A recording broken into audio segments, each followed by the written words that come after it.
আমি ১৭ রান আর man of the match জেতার পর আমাকে প্লেইং 11 থেকে কেন বাদ দিলে, আর বিশেষ করে আমাকে প্লেইং 11-এ রাখা হয়নি, সেই প্রশ্নটা থাকবে। কারণটা কি? মানে কোনোদিন সুযোগ হলেই না কর্ডিয়াল ওয়েই জিজ্ঞেস করবে।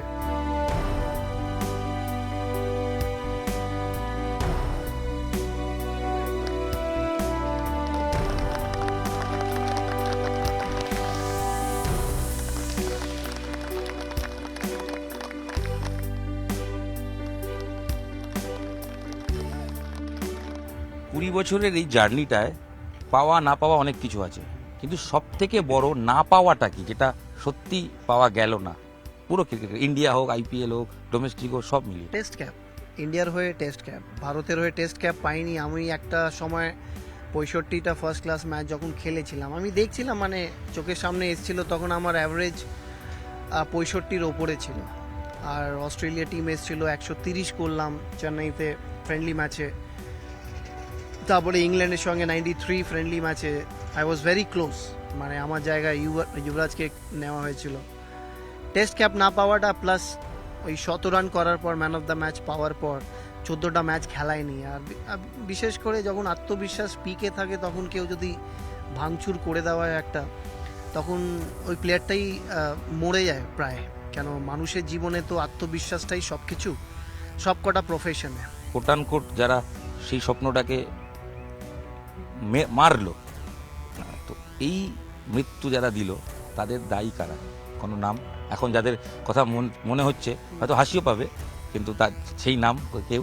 না, নাম তো আমার মনের ভেতরে আছে, গোটা পৃথিবী জানে প্রায়, কিন্তু আমি নিজের মুখ থেকে বলতে চাই না। কেন, আমার গ্রোন ম্যান নাও, আমি বলতে চাই না। কেন, বলাটা উচিত হবে না। বাট আমার অভিজ্ঞতা নিজের ক্রিকেটিং জার্নি, না, বিসিসিআই ক্রিকেট তো আমায় অনেক হেল্প করেছে, এর মধ্যে কোনো দ্বিমত নেই। বিসিসিআই ক্রিকেট আমায় প্রচণ্ড সাপোর্ট করেছে। যখনই আমার ইঞ্জুরি হয়েছে বড় বড়, তখন আমি কন্ট্রাক্টেড প্লেয়ার ছিলাম, তখন আমায় বাইরে পাঠিয়ে অপারেশন করিয়েছে, টেক কেয়ার করেছে। So I am very thankful কি BCCI has help me over the period of time. But যখন প্লেইং 11 থেকে বাদ দেওয়া হয়, তখন বাইরের কোনো লোক করে না, তখন ওই টিম ম্যানেজমেন্ট যারা থাকে তাদের এই ডিসিশনটা হয় কে খেলবে। সেই টিমটার ক্যাপ্টেন ছিল মহেন্দ্র সিং ধোনি, মানে আমি একদম সরাসরি জিজ্ঞেসই করলাম। হ্যাঁ, ছিল ক্যাপ্টেন, ওই তো ছিল। ক্যাপ্টেনের প্রতি সেই আক্ষেপ রয়ে গেল। আবার এবার পুরো মুখ থেকেই শুনবো, যেদিনকে যদি সুযোগ পাবো, সময় পাবো, কি এই প্রশ্নটা রয়েছে। হ্যাঁ, করবো তো। মানে কি প্রশ্ন হবে, মনস্থির কি করবে ধোনিকে? কি, আমি 100 রান আর ম্যান অফ দ্য ম্যাচ জেতার পর আমাকে প্লেইং 11 থেকে কেন বাদ দিলে, আর বিশেষ করে অস্ট্রেলিয়া সফরে যখন আমরা গেলাম, তখন কেউ রান করছিল না। রোহিত করছিল, বিরাট করছিল, রায়না, কেউ বড় রান করছিল। তারপরেও কিন্তু আমাকে প্লেইং 11-এ রাখা হয়নি, সেই প্রশ্নটা থাকবে। কারণটা কি? আর যদি না, হ্যাঁ জি, ইচ্ছা রয়েছে, মানে আমার তো কিছু পাওয়ার নেই কারোর থেকে, কি আমি চুপচাপ থেকে যাব, একটু তেল মালিশ করব, বা একটু বাটারিং করব, কিছু পেয়ে যাব ফিউচারে, যার কারণে আমি চুপ থাকবো, এটা নয়। মানে কোনোদিন সুযোগ হলেই না কর্ডিয়াল ওয়েই জিজ্ঞেস করবে। আক্ষেপের তালিকায় কি ওই ম্যাচটা থাকবে না? কেকেআর এর হয়ে আইপিএল চ্যাম্পিয়ন হওয়া, আবার ধোনির সঙ্গে অন্য ফ্র্যাঞ্চাইজির হয়ে শেষ জায়গায় ম্যাচটা জেতাতে না পারা, সেটাও কি থাকবে? মানে যেটা তখন ওই ফ্র্যাঞ্চাইজিটা রাইজিং সুপার জায়ান্ট, না তখন চেন্নাইয়ের সঙ্গে খেলা ছিল না, মুম্বাই ইন্ডিয়ান্সের সঙ্গে ছিল। মানে ওই ম্যাচটার কথা বলছি। ঠিক আছে, আইপিএল এর পারফরমেন্সগুলো আমি অত মাথা আর গুরুত্ব দিই না। ওই জন্যে আইপিএল আমার জন্য সব সময় বরাবরই কিন্তু ওই ব্যাক সাইডেই ছিল। আজকের দিনে আইপিএল এর মাধ্যমে সবার ভালো করে রুজি রুটি চলছে, কোনো দ্বিমত নেই কি এটা ভালো হয়েছে for lot of people from every aspect. ভালো হোক, আরও ভালো হোক, আরও গ্রো করুক, কোনো অসুবিধা নেই। বাট ওই যে না মেরে ফাইনাল জেতানো, ওইটা ফার্স্ট থট আসে না আমার। ফার্স্ট থট আসে ইন্ডিয়া, বাংলা। এই ক্যাপ্টেন মনোজ তিওয়ারি রিটায়ারমেন্ট ঘোষণা করলো, ব্যাটন তো কারোর হাতে দিতে হয়, কার হাতে দিয়ে গেল? শাহবাজ আহমেদ, অভিমন্যু ঈশ্বরন, অনুষ্ঠুপ মজুমদার। এটা আমার কাজ নয়। তাও তো একটা কাউকে তো উত্তরসূরিকে লোকে দেখে যায় যে আমার জায়গা ও ফুলফিল করবে।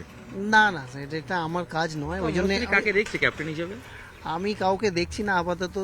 স্নেহাশিস দা, চিফ সিলেক্টর যাকে দেখছে, আমাদের হেড কোচ যাকে দেখছে, তাকে দেখছে।